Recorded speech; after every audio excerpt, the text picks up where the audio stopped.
This week in fantasy football, we popped the hell off. We had a handful of teams score over 160 points. We had one that scored 190. We had one that scored 194. But above every other team, one reigned supreme this week. Team 22, who put up more fantasy points than any team we've fielded this entire season. But before I tell you how much points they scored, let's back up a second.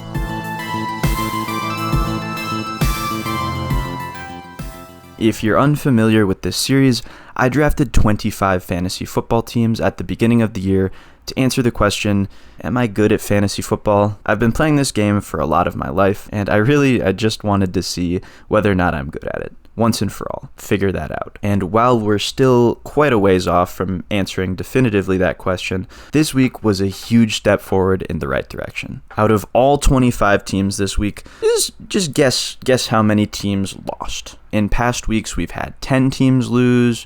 That was, I think, our best week previously. 12 teams, 13 teams, hovering around roughly 60% winning. This week, we had 5 teams lose. 5 teams out of 25. That gives us a winning percentage on the week of 80%. Our team scored on average 142 points. That's absurd. Out of 25 different leagues this week, our lowest point scoring total was 94, and that team still won. This was a huge week for us, and it was spearheaded by the likes of Christian McCaffrey, Mark Andrews, and Anthony Richardson. But we'll talk about these guys in just a second. Let's get back to our initial question here. How many points did Team 22 score? Drumroll, please. This week, Team 22 scored 221 full PPR fantasy points. The most I've ever seen in any scoring format. And if you think that's crazy, wait till you hear this. We scored 221 points, and we outscored our opponent by 145. Now, our opponent this week scored 76 points, so we effectively tripled their score, which is something I've never seen in my entire life to this degree. We even had a few other teams this week come close to this ratio. Team 9, for example, scored 160 to their opponent's 66. Team 16 put up 157 to their opponent's 59. But none of these blowouts are quite as incredulous as this 145-point bludgeoning that Team 22 enacted. It really was something special to watch. But enough with the largest point differential of the week. What about the smallest? That mantle belongs to Team 24, who ended with a final score within 4 points of their opponent. I'll just show you what happened. This week, Team 24 has a couple of interesting start-sit decisions to make, the first of which is at quarterback. We have both Tua and Anthony Richardson on our team.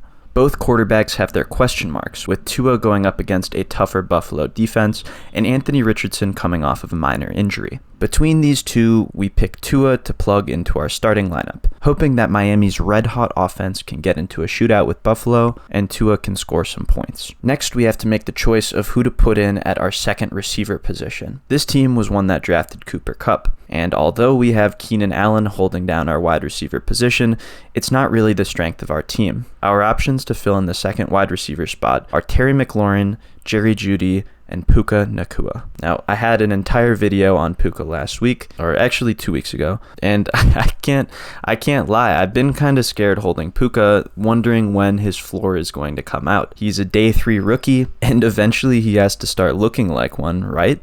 I mean, I have 2 competent veterans sitting on my bench here. I've got Jerry Jeudy and I've got Terry McLaurin, both of whom have had stretches of elite performance throughout their career. So between these 3, who do I go with? Do I start the explosive rookie, even though I'm scared of him falling back down to earth? Yeah, I guess I do. 2 weeks ago, I guess I voiced my support of Puka, and I'm nothing if not a man of principle. So this week, Puka Nacua is the second wide receiver in our starting lineup. Okay, so closest game of the week. Here we go.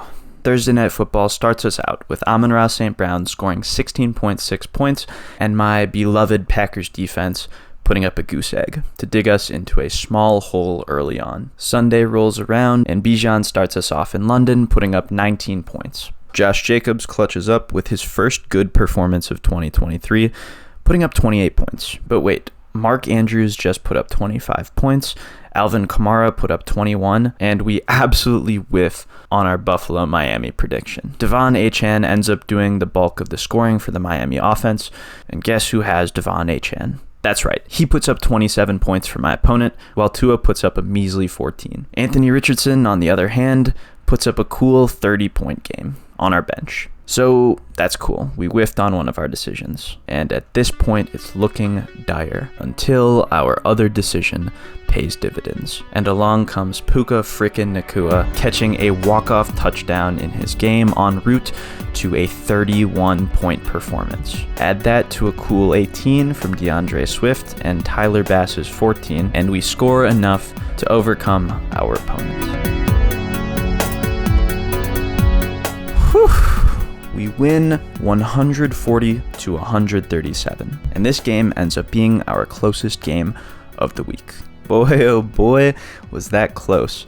Now I know what it's like to have Mark Andrews going against me. Most of the time, I don't know what that feels like, because we have Mark Andrews on 7 of our teams, so that 25-point performance helped us a whole lot more than it hurt. Our other MVPs of this week were Christian McCaffrey and Anthony Richardson, because although we didn't start Anthony Richardson on Team 24, there were quite a few other teams that we did start him on, and were able to capitalize on his 30-point game. But let's talk about Christian McCaffrey for a second.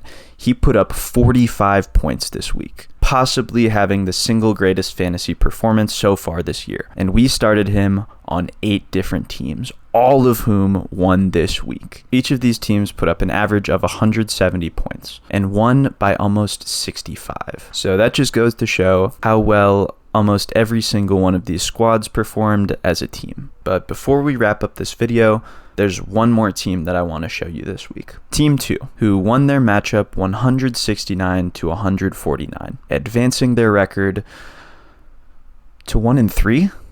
No way. Wait, are you serious? This team has scored 555 points this season, and they're 1-3? You've got to be kidding me. This is absurd. We have to make a chart out of this. You guys have to see what I'm looking at here. Team 2 has scored 555 points, meaning by my count, they've scored the 4th most points out of any of these teams. And these are good teams. Look at the results of the other teams who've scored roughly the same amount of points. First place, second place, first place. It's an absolute travesty that this team is 1-3. How did this happen? Well, this team has had 588 total points put up on it throughout the season. That's an average of about 147 per week, and it's more than 40 points more than the next highest one on our list. As a consequence, this team, despite being 4th in total points scored, is 6th place in its respective league, and it's our 6th most poorly performing team so far this year. So what's gonna happen to this team, man? Are they even gonna make the playoffs? I don't know. Let's go check out who's on this team. All right, Christian McCaffrey. That's uncommon. Let's see. We've got Keenan Allen, Anthony Richardson, Josh Allen, Calvin Ridley, Zay Flowers. Man, this is a good team. This team should not be 1-3. What the heck? And let's face facts. It shouldn't be 1-3. It shouldn't be the 6th most poorly performing team. It should be doing a lot better, but it's not. And that's just kind of what happens in fantasy football. On the bright side, at least we have good players. Hopefully, for Team 2, the best that we can expect is some amount of regression to the mean. That this team, keeps scoring points and eventually, maybe go against some less tough opponents. At least, that'll probably happen. And hopefully this team will bounce back. The same way we had to wait 3 long weeks before our teams went truly nuclear, we're gonna have to wait with Team 2. We'll check in on them in the future, but that's it for today's video. See you next time.